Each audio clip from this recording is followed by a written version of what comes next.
हो जाएगा। तो क्या ये पॉसिबल है ना? हम ये बात ट्रस्ट करते हैं ना कि हम केवल बच्चों को अपने किताब खरीद के दे देंगे और कहेंगे परीक्षा निकाल लोगे आप विद्वान बन जाओगे, तो नहीं। हम उनको किताब भी खरीद के दे रहे हैं इतनी महंगी महंगी, हम फिर कुछ सोर्स भी दे रहे हैं पढ़ने के लिए कि ये गाइड वो गाइड, फिर हम एक गुरु की भी तलाश कर रहे हैं कि हमारा बेटा हमारी बेटी जाएगा तो एक अच्छे गुरु के संपर्क में जाके पढ़ाई करेगा। ठीक है, तो हमको जब सफलता अर्जित करनी होती है ना, तो हमको तीनों की आवश्यकता होती है। विषय वस्तु भी हमारे पास होना चाहिए, पाठ्यक्रम होना चाहिए, पाठ्य पुस्तक होना चाहिए और एक गुरु भी होना चाहिए।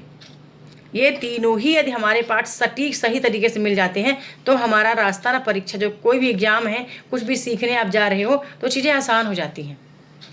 वही आज आपने पढ़ा होगा कि आप देखो, आप 1 साल से पढ़े होंगे, बहुत टाइम से पढ़े होंगे, लेकिन इतना बारीकी से चीज़ों को समझना या पकड़ने के लिए शायद है कि अभी आप लाइव क्लास में पकड़ पा रहे हैं। ये बात सत्य है ना? है ना? आप पढ़े होंगे इसको, लेकिन इतनी बारीकी से चीज़ों को, एक एक चीज़ को, ये मीमांसक है तो मीमांसक का मतलब क्या हुआ? मीमांसा दर्शन है इनका। फिर भरत मुनि रस सूत्र की निष्पत्ति का मतलब उत्पत्ति मानते हैं। ठीक है, अब हम पहले क्या इस पे रटने पर बल देते थे, अब हम रट नहीं रहे हैं, अब हम इसके कॉन्सेप्ट, अब देखिए अब सही है। आप नहीं, ऐसा कर लीजिए, आप ना उसके इस स्क्रीन पे क्लिक कर दीजिए। ठीक है, आप स्क्रीन पे क्लिक, हाँ, हम भरत मुनि के रस सूत्र से इसको ले रहे हैं। ठीक है ना, तो इसलिए हम इसकी व्याख्या कर रहे हैं। अब इसके बाद हम देखते हैं कि भुक्तिवाद की धारणाएं क्या क्या हैं। ठीक है, आपको ये बिल्कुल टॉपिक आपको ये रट जाना चाहिए। 4 चीज़ इसमें आप यहाँ पे एक जगह पे लिख लो आप कि 4 चीज़ मुझे रटना है। पहला क्या कि हमें आचार्य दर्शन, उनकी व्याख्या, संयोग, निष्पत्ति और रस की अवस्थिति। ठीक है, पहले आचार्य लिखो, पहले ऐसे लाइन से लिखो, पहले आचार्य लिखो, फिर आप लिखो दर्शन, दूसरा पॉइंट दर्शन लिखो, तीसरा पॉइंट आप लिखो व्याख्या। ठीक है, चौथा पॉइंट आप लिखो संयोग। एक लाइन से आप लिखिएगा। ठीक है, मैं थोड़ा सा वो लेती हूँ, मैं आपको पेन टैब लेके दिखाती हूँ कि कैसे मैं कह रही हूँ कि आपको क्या करना है। ठीक है, आप पेन टेबल ले लेती हूँ तो आपको फटाफट समझ में आ जाएगा। दूसरा पेज मैंने लिया और ये देखिए, मैंने ये कहा करने के लिए, जब चीज़ आपको देखिए, अभी आपके पास बहुत अच्छा मौका है, जब चीज़ें ना समझ में आए मुझे बोल दिया करिए। पहले हम क्या लिखेंगे यहाँ पे? आचार्य लिखेंगे। ठीक है, पहला आचार्य लाइन खींचेंगे, दूसरा हम क्या लिखेंगे यहाँ पे? दर्शन लिखेंगे, फिर लाइन खींचेंगे, तीसरा हम क्या लिखेंगे यहाँ पे? दर्शन के बाद हम व्याख्या लिखेंगे। ठीक है, व्याख्या लिखेंगे, फिर लाइन खींचेंगे, फिर हम लिखेंगे संयोग। ठीक है, हम संयोग लिखेंगे। ठीक है, फिर हम एक लाइन खींचेंगे, आप लाइन खींचते जाइएगा। इसके बाद हम लिखेंगे यहाँ पे क्या? निष्पत्ति। ठीक है, हम निष्पत्ति लिखेंगे और इसके बाद फिर रस की अवस्थिति, एक और भी पॉइंट है, रस के अवस्थिति। ठीक है, तो आचार्य यहाँ पे हमको कितने लिख रहे हैं? 4 ही बनाने हैं, हमको ज़्यादा तो बनाना नहीं, हमको 4 ही आचार्य पर काम करना है। ठीक है, तो देखिए ना, आपको स्क्रीन, अच्छा स्क्रीन आपको ज़्यादा नहीं दिख रहा होगा, क्या दिख रहा है? आचार्य दर्शन, व्याख्या, संयोग, निष्पत्ति। इसको मैं एक वीडियो के मैं ना छोटा सा एक डायग्राम बना के आपको दे दूंगी। संयोग, निष्पत्ति, फिर रस की अवस्थिति, अवस्थिति। इतना आप लिख के रखिए, फिर इसका एक कॉन्सेप्ट आपको मैं रिकॉर्ड करके दूंगी, या तो मैं शॉर्ट में लिख के दे दूंगी। हाँ, 6 कॉलम कैसे? हाँ, 6 कॉलम हो गया, बहुत बढ़िया। तो आचार्य के सामने बढ़िया आपको लिख लेना है भट्ट, लोलट्ट, शंकुक, भट्टनायक, अभिनवगुप्त। ये 4 आचार्य हो गए। दर्शन के सामने लिखना है मीमांसा, न्याय, सांख्य, शैव। ये 4 दर्शन हो गए, मीमांसा, न्याय, सांख्य, शैव। और इनकी व्याख्या हो गई उत्पत्तिवाद, अनुमतिवाद, भुक्तिवाद, अभिव्यक्तिवाद। ठीक है, आप परेशान हो, मैं इसको एक छोटा सा बना के दे दूंगी, डायग्राम बना के दे दूंगी। ठीक है ना, पर सुने रहिए ताकि आपको याद रहे। अब भुक्तिवाद की अवधारणा क्या है यहाँ पे देख लेते हैं। तो भट्टनायक के अनुसार रस निष्पत्ति या काव्यानुसाधन 3 प्रकार के से होता है।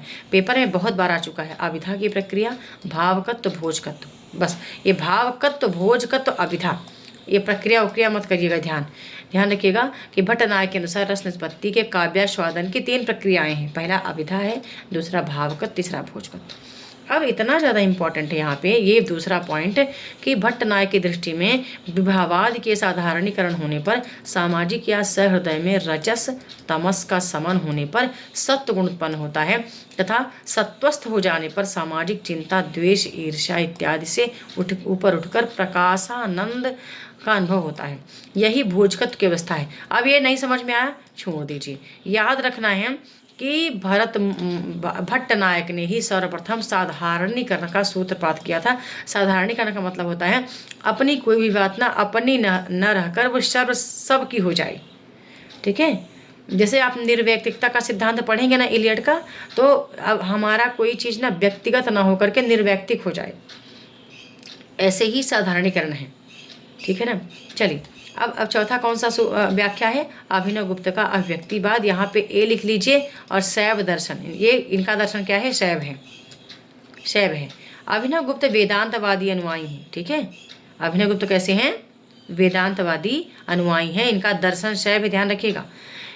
इनका सिद्धांत अव्यक्तिवाद है। सिद्धांत या व्याख्या, सिद्धांत और व्याख्या दोनों एक ही है, ये भी आप ध्यान रखिएगा। ठीक है, इनके अनुसार निष्पत्ति का अर्थ होता है अव्यक्ति और संयोग का अर्थ होता है व्यंज्य व्यंजक। ये बहुत पूछता है, ये बिल्कुल जो मैंने डायग्राम आपको बताया ना, आचार्य, दर्शन, व्याख्या, संयोग, निष्पत्ति, रस की अवस्थिति, आपको एक डायग्राम में इसको लिखना है। यहाँ तो आप पढ़ ही रहे हो, मैं एक डायग्राम आपको आज ही शेयर कर दूँगी, आपको देखना कैसे चीज़ें आपको क्लियर हो जाएंगी।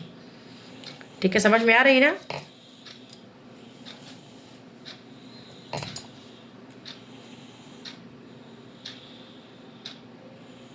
हाँ हाँ,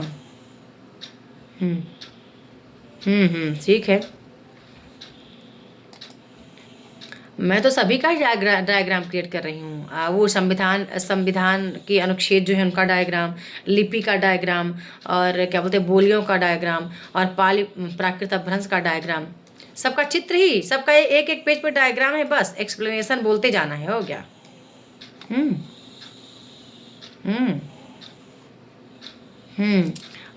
हाँ चलिए, तो अभिनव गुप्त रस को व्यंजना का व्यापार मानते हैं। इनके अनुसार सहृदय के अंतःकरण में भाव नित्य वासना व संस्कार के रूप में विद्यमान रहते हैं, जिनको साधारणीकरण कहते हैं।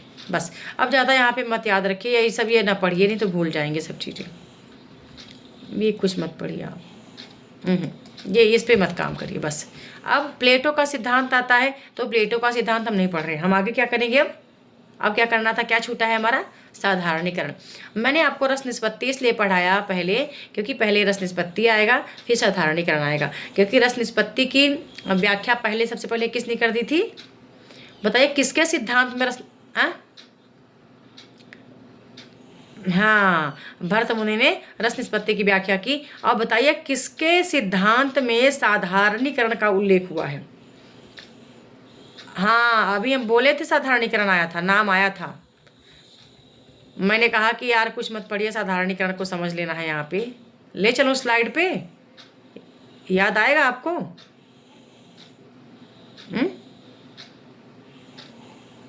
ये देखिए यहाँ पे मैं कही थी, ये आया,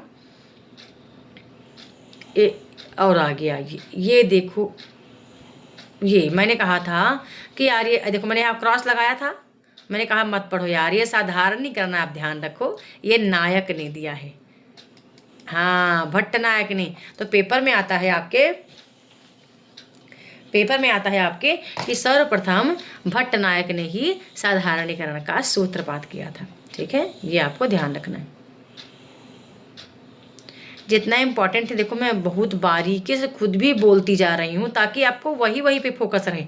ये बहुत मैं विस्तार नहीं छाप रही हूँ, मतलब पेपर के लिए पढ़ा रही हूँ कि पेपर में यहाँ से प्रश्न आएगा, और इतनी चीज़ें आपको याद रखनी है। अगला आता है साधारणीकरण, और साधारणीकरण बिल्कुल आपको, हाँ कट रहा है यार, इस पे OBS पे तो पूरा आ रहा है। ये जो जिस सॉफ्टवेयर से पढ़ रहे हैं ना, ये भी कैच करता है ना चीज़ों को। देखिए कट रहा है थोड़ा सा, अब देखिए, हाँ, क्योंकि ये भी ना ये कैच करता है, ये स्क्रीन को अपने अंदर लेके जाता है। चलिए अब देखते हैं तो साधारणीकरण का अर्थ क्या होता है, असाधारण का साधारण और विशेष से सामान्य हो जाना। अब ये असाधारण का साधारण और विशेष से सामान्य हो जाना का मतलब क्या है, कोई मित्र बताएं। जैसे रुकिए रुकिए रुकिए रुकिए, जैसे पहले जयशंकर प्रसाद ने कामायनी लिखी, तो कामायनी पहले स्वयं जयशंकर प्रसाद की थी, या फिर जयशंकर प्रसाद ने आंसू लिखा, पहले वो ना कैसा था, असाधारण था बहुत। जयशंकर प्रसाद पहले असाधारण हमको लगते थे, अब जब वो आंसू लिखे, अब दर्शकों के पास आंसू पहुंचा, हम पढ़ने लगे, अब वो सर्वसाधारण, वो सबका हो गया। अब हम आंसू पढ़ते हैं, लगता हमारी कथा है। जब हम कोई रचना पढ़ते हैं, लगता है यार ये हमारी कथा, ये हमारी घटना है। कई उपन्यास पढ़ते हैं ना, कभी कभी लगता है यार ये उपन्यास तो हम मेरे पे आधारित है, ठीक है। जब उसकी थोड़ी कुछ घटनाएं ऐसी होती हैं, जैसे कभी कभी गोदान को पढ़ लेती हूँ तो अपने दिन याद आते हैं, मतलब अपने माता पिता के साथ जो भी घर गृहस्थी था वो याद आता है, अरे ऐसा जीवन तो हमने भी जिया है, ठीक है। जैसे कभी कभी कुछ और उपन्यास हैं, कुछ कहानियाँ हैं, कुछ नाटक ऐसे हैं जब हम पढ़ लेते हैं तो लगता है अरे ये ऐसा तो अपने स्कूली जीवन में चला था, इस तरह घटनाएं घट रही थी स्कूल जीवन में। कौन सी वाली कहानी, गोदान है, हाँ वही ना, बिल्कुल। गोदान को जब पढ़ता लगता है यार ऐसी तासना जीवन तो हमने जिया अपने ही जीवन में, ठीक है। तो बहुत सारी विधाएं ऐसी हैं, तो वो पहले उनकी गोदान प्रेमचंद का था, अब वो सर्वसाधारण का हो गया, अब वो सबका हो गया, ठीक है। तो वही है, असाधारण से साधारण और विशेष से सामान्य। पहले विशेष कोई रचना होती है तो किसी विशेष व्यक्ति की होती है, जब रचना दर्शकों तक पहुँचती है तो लगता है यार ये भारत भारती पढ़ने पर लगता नहीं, ये वेदना तो हमारी है। जब रस्मरथी पढ़ते हैं कि सचाई विपत्ति जब आती है कायर को ही दहलाती है, सूरमा नहीं विचलित होते, अरे ये तो हमारे लिए लिख रहे हैं, सच में हम कभी कभी डगमगा जाते हैं। तो वही है विशेष से सामान्य हो जाना, असाधारण से साधारण हो जाना, ठीक है। एक चीज़ और ध्यान रखिएगा यहाँ पे, कवि और पाठक की चित्रवृत्तियों का एक लय हो जाना साधारणीकरण, ये पेपर में आया हुआ एक कथन है, ठीक है। कवि और पाठक की चित्रवृत्तियों का एक लय हो जाना साधारणीकरण होता है, और अपने पराये की भावना समाप्त होने से ही साधारणीकरण होता है, ये भी इंपॉर्टेंट है, ठीक है। ये पेपर में आपके आया हुआ है, ठीक है ना। अब यहाँ पे कोई भी शब्द आप मत इस पे मत ध्यान दीजिए, ठीक है, इस पे मत ध्यान दीजिए, आपको वो ध्यान देना है जो कि पेपर के लिए इंपॉर्टेंट है। तो काव्य शास्त्र में साधारणीकरण शब्द का प्रयोग रस निष्पत्ति के संदर्भ में हुआ था। देखिए, अब मैंने आपको रस निष्पत्ति पहले क्यों पढ़ाया, क्योंकि मुझे पता था कि जब आप रस निष्पत्ति नहीं पढ़ेंगे तो साधारणीकरण आप नहीं समझ पाएंगे, ठीक है। तो उसी रस निष्पत्ति से ही साधारणीकरण शब्द की उत्पत्ति हुई है। अब बता दीजिए, सबसे पहले साधारणीकरण का सूत्रपात किसने किया, सबसे पहले साधारणीकरण शब्द का सूत्रपात अभी बताई हूँ। यदि आप देखो, यदि आप गलती करोगे तो आपकी पनिशमेंट भी रहेगी, अब और पनिशमेंट वो बहुत भयंकर होगी। यदि गलती आपने की, सुनिए, यदि आप गलती कर रहे हैं, चीज़ों को समझ नहीं रहे हैं, मुझे 10 बार बताइए, मुझे 20 बार बताइए। आप मेरे से कनेक्ट रहो व्हाट्सएप पे, आप जब पढ़ रहे हो कोई चीज़ समझ में ना आया, मेरे को व्हाट्सएप भेज दो, वॉइस भेज दो, ठीक है ना, ध्यान रखिएगा। पढ़ा रही हूँ तो फिर पढ़ाते समय में बिल्कुल दया नहीं आएगी मेरे को, हैं। हाँ, भट्टनायक ने सबसे पहले साधारणीकरण की व्याख्या या सूत्रपात, हाँ ठीक है, ध्यान रखिएगा। चलिए, तो इसका सर्वप्रथम प्रयोग भट्टनायक 10वीं शताब्दी में करते हैं, और रस निष्पत्ति संबंधी भरत मुनि के रस सूत्र की व्याख्या हमें पता चल गया, ठीक है। अब हम देखते हैं साधारणीकरण में हमें यह समझना है कि साधारणीकरण किसका होता है, स्थायी भाव का, रुकिए, अस्थायी भाव का, विभाव का, अनुभाव का, संचारी भाव का, पाठक या श्रोता का, कवि की अनुभूति का। तो इसमें से किसका साधारणीकरण होता है, यह हमें समझना है। साधारणीकरण अस्थायी भाव का नहीं होता, ठीक है, ध्यान रखिएगा, नहीं होता स्थायी, जो हमारे हृदय में स्थित, क्योंकि साधारणीकरण में इन्होंने जब रस निष्पत्ति की व्याख्या की थी तो क्या कहा था कि विभावानुभाव व्यभिचारी संयोगाद्र निष्पत्ति, ठीक है। ये यहाँ पे मुझे ऑप्शन सहित लिखना था। अभी जो व्यक्ति, अभी देखो, मेरी जो ई बुक बनी है ना, वो हर किसी के पढ़ने के लिए नहीं बनी है, उसको जब मैं ही पढ़ाऊंगी अच्छे से तो ही चीज़ समझ पाएगा, नहीं तो ई बुक लेकर भी ज्ञान नहीं निकाल पाएगा, ये भी सत्य है। क्योंकि ई बुक मैंने अपने तरीके से डिजाइन किया, अपने तरीके से पढ़ाने के लिए, और किसी बंदे को मैंने ई बुक अब बैठा के पढ़ा दिया, इसलिए मैं कल लाइव क्लास में कह रही थी, परसों वहाँ बोली थी कि मैं चाहूँ तो 48 घंटे में एक बंदे को मैं तैयार कर सकती हूँ पेपर देने के लिए। मैं चाहूँ तो 12 घंटे में तैयार कर सकती हूँ मेरे ई बुक के माध्यम से। वो जाएगा, बढ़िया पेपर दे के आएगा, एग्जाम क्वालिफाई भी कर लेगा। ठीक है ना। तो वही मैं कह भी रही थी ना। तो ई बुक ऐसा नहीं कि देखो सबके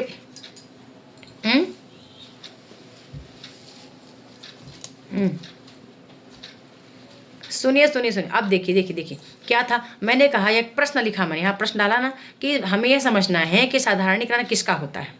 अब यहाँ ऑप्शन था, ये यहाँ पे मैंने लिख दिया ना कि अस्थाई भाव का होता है, विभाव का, अनुभाव का या संचारी भाव का। ये 4 ऑप्शन थी, मैंने यहाँ पे ABCD लगाया नहीं है। ठीक है, तो उत्तर इसका क्या होगा। अब जो नहीं पढ़े हैं जो, तो उनको वो सोचेंगे ये सब का होगा ना। इसका उत्तर होगा कि साधारणीकरण होगा पाठक या श्रोता के चित्त का, कब की अनुभूति का। ठीक है, ये इसका यहाँ पे उत्तर है। ठीक है, वो ऑप्शन थी सब किसका किसका होता है साधारणीकरण। रस निष्पत्ति में किसको किसको शामिल किया गया है, अस्थाई भाव को नहीं शामिल किया गया, केवल विभाव, अनुभाव और संचारी भाव को शामिल किया गया है। तो यहाँ पे ये कॉन्सेप्ट था एक। अब बस वही बुक जिनके पास गई होगी बेचारे सभी को सभी पढ़ते होंगे, कहते होंगे अरे ये तो सभी का साधारणीकरण हो रहा है। नहीं, ठीक है। तो रस निष्पत्ति केवल विभाव, अनुभाव और संचारी भाव के संयोग का माना है भरत मुनि ने। और साधारणीकरण किसका होता है, पाठक या श्रोता का होता है। ठीक है, पाठक, श्रोता या दर्शक का होता है। वो कैसे होता है बताइए, आप समझाइए मुझे कैसे होता है। रीना प्रतिभा, कोई 2 में से कोई समझा दीजिए। साधारणीकरण पाठक या श्रोता का होता है तो कैसे होता है, और कब की अनुभूति का होता है तो कैसे होता है, अब बताइए।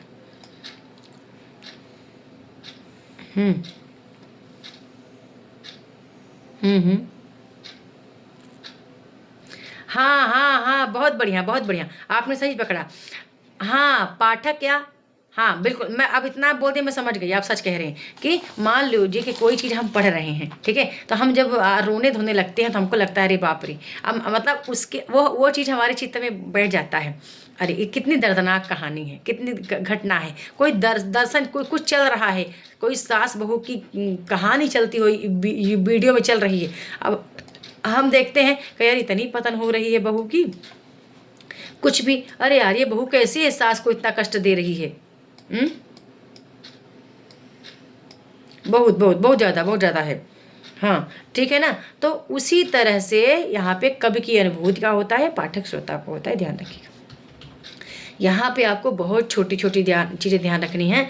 भट्टनायक ने साधारणीकरण के लिए क्या बोला है, भट्टनायक ने क्या बोला साधारणीकरण के, कि भावकत्वम साधारणीकरण तेन ही व्यापारेण विभादय। ठीक है, भावकत्यम साधारणीकरण तेन ही व्यापारेण विभादय। तो इसका मतलब क्या होता है, अब ये पूरी पंक्ति है, अस्थाई च साधारणीकरण क्रियन्ते। अब आपको ध्यान रखना है कि भट्टनायक ने कहा है भावकत्व व्यापार का साधारणीकरण होता है। बस एक ही लाइन ध्यान रखिएगा, ये बहुत पढ़ने लगे परेशान हो जाएंगे। भट्टनायक ने कहा कि साधारणीकरण किसका होता है, एक कीवर्ड है भावकत्व का, एक कीवर्ड है ये कि ये साधारणीकरण भावकत्व का होता है। तो भट्टनायक ने काव्य के 3 व्यापार माने, अभिधा, भावकत्व, भोजकत्व। ये हम उधर भी पढ़े हैं, अभी रस निष्पत्ति पढ़ रहे थे, वहां भी ये आया था, अभिधा, भावकत्व, भोजकत्व। ठीक है, पढ़ा आप, आया था कि नहीं आया था बताइए साधारणीकरण में। ठीक है ना। अब आगे क्या होता है, जब दूसरा पढ़ते हैं अभिनव गुप्त के अनुसार, तो एक ही पॉइंट आपको याद रखना, ये सब पे ध्यान मत दीजिएगा, सब छोड़ दीजिए। इनके अनुसार, अभिनव गुप्त के अनुसार, विभावाद के अस्थाई भाव के साथ साथ सामाजिक अनुभूति का साधारणीकरण होता है। जी, ये पंक्ति आपको ध्यान रखनी है। ठीक है, बस विभावाद के स्थायी भाव के साथ साथ सामाजिक की अनुभूति का साधारणीकरण होता है, या फिर विभाव में अनुभाव, विभावाद में अनुभाव, विभाव अनुभाव या संचारी भाव आते हैं तो साधारणीकरण होता है। अब थोड़ा सा मैं इसको पढ़ के सुनाऊँ तो समझ जाएंगे शायद अब कि साधारणीकरण 2 स्तर से संपन्न होता है।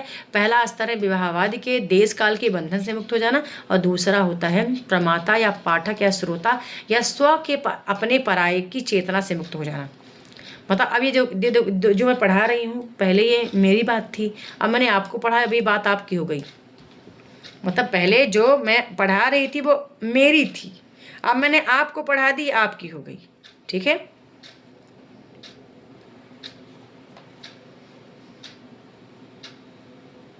हाँ, मतलब जो मेरी बात थी वो आप तक पहुंच गई, अब वो आपकी बात हो गई, आप किसी और 4 लोग को पढ़ाओगे, वो 4 कोई और किसी 4 को पढ़ाएगा, तो क्या है, अब यही है विवाहवादी।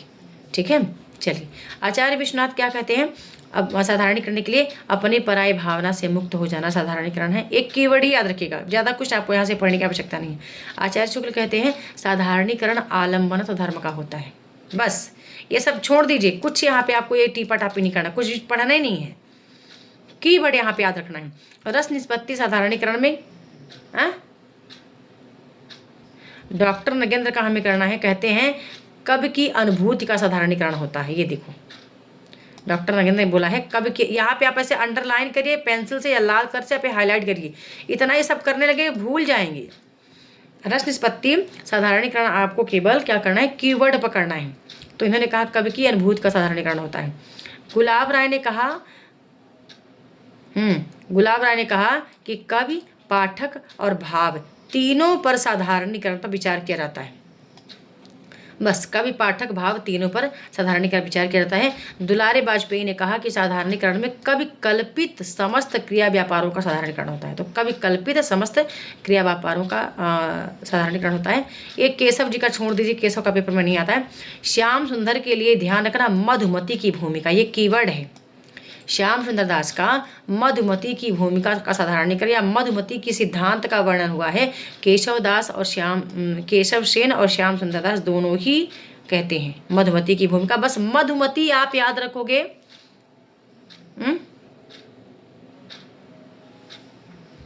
ये कवि कल्पित, ये कीवर्ड है इसका। कवि के कल्पित समस्त क्रिया व्यापारों का साधारणीकरण होता है। ठीक है, ये तो अब आपको ये चीज़ें आपको ध्यान रखनी है। ठीक है, मधुमती की भूमिका। अब चलिए आ जाइए, अब चलिए आप पढ़ाइए, मुझे हो गया, मेरे सेवा समाप्त है, अब आप मुझको पढ़ाइए। चलिए एक एक करके मुझे बताइए। अब पहले नंबर आता है प्रतिभा जी का। सबसे पहले प्रतिभा जी बताएंगी मुझे क्या, रस निष्पत्ति के अंतर्गत आप 4 चीज़ मेरे को बताओगे। सबसे पहले वो 4 आचार्य का नाम बोल दीजिए, फिर चारों का दर्शन बोल दीजिए, फिर चारों की व्याख्या बोल दीजिए, फिर बस इतना बोलिए। तो आप बोलिए जल्दी जल्दी।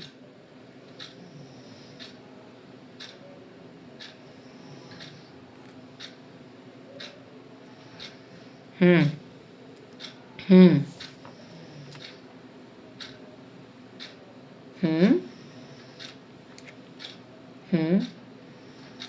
क्या बात है, वाह, बहुत बढ़िया, आगे बोलिए। हाँ, इनकी व्याख्या बोलिए, इन चारों की व्याख्या बोलिए। उत्पत्तिवाद किसकी है?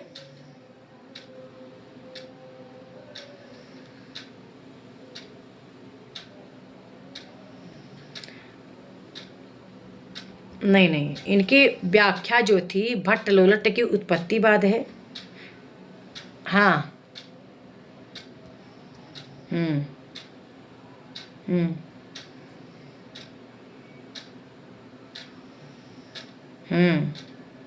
मीमांसा दर्शन को मानने वाले हैं भट्ट लोलट, मीमांसक हैं, मीमांसा दर्शन को मानने वाले हैं।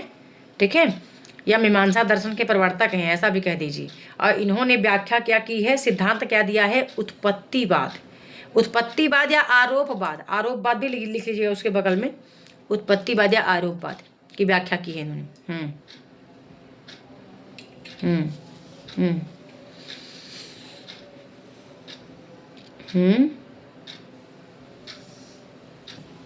हाँ, क्या बात है, उत्पाद्य उत्पादक, गम्य गमक, पोष्य पोषक। बहुत बढ़िया, बहुत बढ़िया। और निष्पत्ति का अर्थ इन्होंने उत्पत्ति माना है, और रस की स्थिति किसको माना है, अनुकार्य को। यानी कि अनुकार्य कौन है, जो प्रथम राम है, जो रामचरितमानस किसी प्रथम व्यक्ति पे बना है, वो अनुकार्य हो गए। अनुकर्ता कौन है, जो आजकल टीवी सीरियल में चलते रहते हैं कार्यक्रम, है ना, कोई भी राम बन के आ जाता है तो वो उसका अनुकरण, वो प्रथम राम का अनुकरण कर रहा है, तो वो हो गया अनुकर्ता। तो यहाँ पे किसकी प्रधानता है, अनुकार्य की। ध्यान रखना, भट्ट लोलट के सिद्धांत में रस की अवस्थिति किसकी, अनुकार्य की प्रधानता, जो प्रथम राम है उसकी प्रधानता होती है। लेकिन शंकुक में किसकी, अभिनेता नट की होती है। अभिनेता जो नट होता है ना, जो नकली वाला नट होता है, उसका होता है। अब शंकुक का न्याय दर्शन है, अनुमितिवाद इनका सिद्धांत है। इन्होंने संयोग का अर्थ क्या माना था? अनुमान, और अनुमाप्य अनुमाप्य अनुमापक भाव संबंध बताया है। अनुमितिवाद इनकी निष्पत्ति है, और क्या है, इन्होंने अनुकर्ता को माना है, अभिनेता को माना है। बताइए चित्र तुरंग का वर्णन किसमें आता है?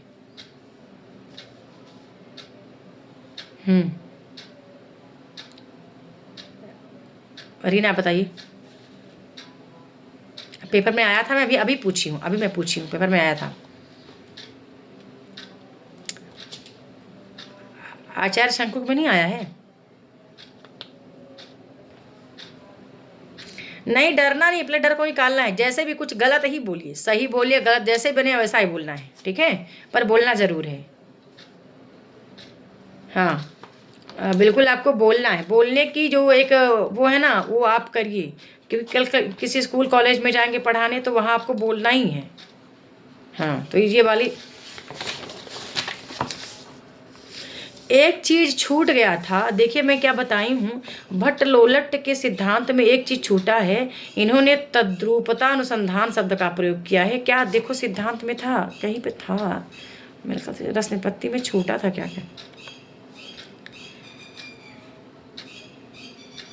भट्ट लोलट वाले में तद्रूपता अनुसंधान शब्द का प्रयोग क्या मैंने किया है, पेपर में आया हुआ है। इनकी धारणा में लिखिए थोड़ा सा, इन्होंने तद्रूपता अनुसंधान शब्द का प्रयोग किया है।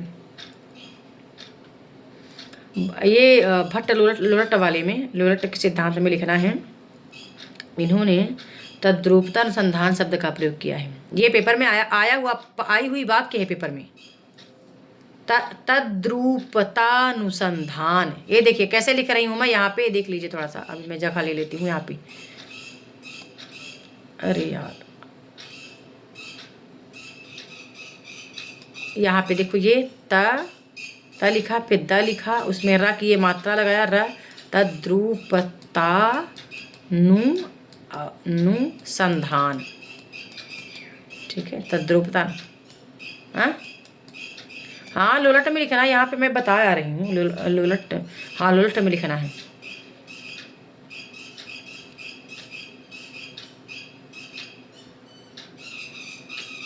चलिए अब रीना की बारी है। बताइए कि अभिधा भावकत्व भोजकत्व किसके सिद्धांत में आता है? ये शब्द का प्रयोग किसके सिद्धांत में हुआ है? हाँ हाँ, भट्टनायक, वाह बहुत बढ़िया। अब चलिए आप जल्दी से आ जाइए साधारणीकरण पर, और बताना है साधारणीकरण में कि किसने किसका साधारणीकरण माना है। अवलंबन तो धर्म का साधारणीकरण कौन मानता है, या कौन मानते हैं, सॉरी, ना ना ना, आलम्बनत्व धर्म का साधारणीकरण कौन मानते हैं? आचार्य शुक्ल मानते हैं, ठीक है। एक बार मैं इसको ना रिफ्रेश कर देती हूँ ताकि आपका रिकॉल हो जाए, आपको भूले ना। ये टॉपिक यदि आप भूल गए, आज की क्लास आपके लिए बहुत ज़्यादा इंपॉर्टेंट है, आपने भूला, आप अपना 4 अंक गंवा रहे हैं। एक प्रश्न साधारणीकरण से, एक प्रश्न आपके यहाँ से आता ही आता है। तद्रूपता अनुसंधान, हाँ, तो एक बार फिर बता देती हूँ क्या है साधारणीकरण। क्या है?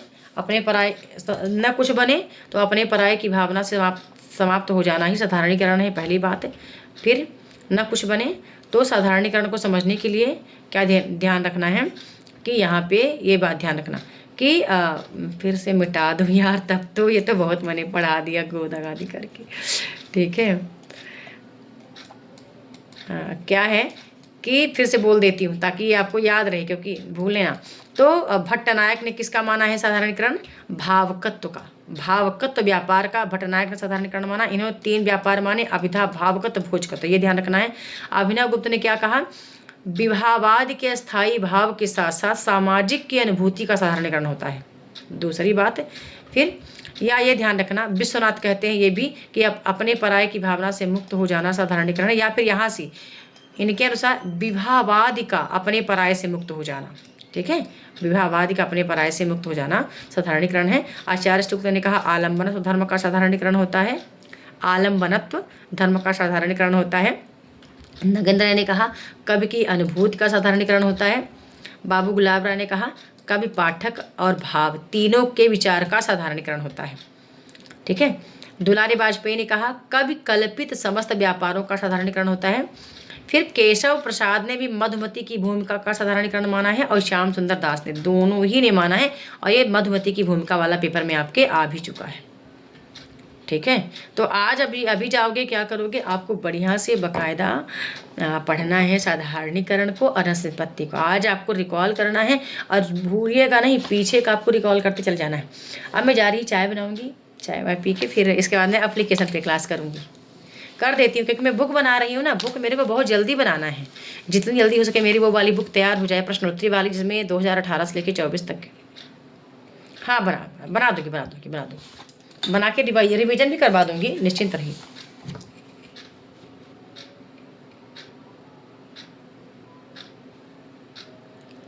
सबको ई बुक ही बना के दूंगी। वो उसका प्राइस बहुत कम रहेगा यार, बहुत, जितना आप एक महीने का रिचार्ज कराते होंगे ना मोबाइल में, जो 250-300 का, 300-350 का, वही उसका प्राइस होगा, क्योंकि बहुत कम प्राइस रहेगा, ताकि मेरे सभी छात्रों तक वो पहुंच जाए। और वो बुक नहीं देंगे, बुक वो PDF नहीं दूंगी, क्योंकि PDF देती हूँ यार, इतना मेरा PDF सब इधर उधर लेके जाते हैं, ये कहीं भी वो पहुँच ही जाता है कहीं ना कहीं से। ठीक, अब क्लास हो गई है समाप्त मेरी। सच बता रही, मतलब इतना जीरो से पढ़ाना पड़ रहा है, इतना जीरो से कि क्या ही बोलें दोस्तों। बहुत ही, मतलब कि बहुत सारी चीज़ें जो कि नहीं बन रही हैं। तो फिर कहते हैं ना कि सामान्य गाने पर तो सभी झूमते हैं, कोई ऐसा गाना बजाओ जो कभी न झूमा हो और वो भी झूमने लगे। मतलब कि अब जो तेज है उनको सभी पढ़ा लेंगे, जिनको कुछ आता है उनको सब पढ़ा लेंगे, जिनको कुछ नहीं आता उनको पढ़ा के दिखाइए। नेट उनका निकलवाइए जो जीरो से हैं, जो हर बार फेल हो जाते हैं, उनको नेट की तैयारी करवाइए। तो यार कुछ तो समझ में आए कि हाँ शिक्षक ये है। अब जिसको सब कुछ आता है आप उसी को पढ़ा रहे हैं, वो बेचारे निकाले ना लेगा। आनंद आ गया दोस्तों, सब कुछ बढ़िया, पूरा काम धाम हो चुका था। स्नान ध्यान करके पढ़ाने बैठी हूँ अब डेली। जिसको कुछ नहीं आता है वो मेरे साथ जुड़ जाए, मतलब जिसको कुछ नहीं आता है, जिनको ये लगता है कि तैयारी नहीं हो पा रही है, जिनको लगता है समस्या है, नींद नहीं खुलती, वो मेरे साथ जुड़ जाए। ठीक है, चलिए ठीक है, वीडियो को लाइक करना है, शेयर करना है, चैनल को सब्सक्राइब करके रखना है, बेल आइकन भी दबा के रखना है। और मिलते हैं किसी नेक्स्ट वीडियो में न्यू टॉपिक के साथ। तब तक के लिए बहुत बहुत धन्यवाद।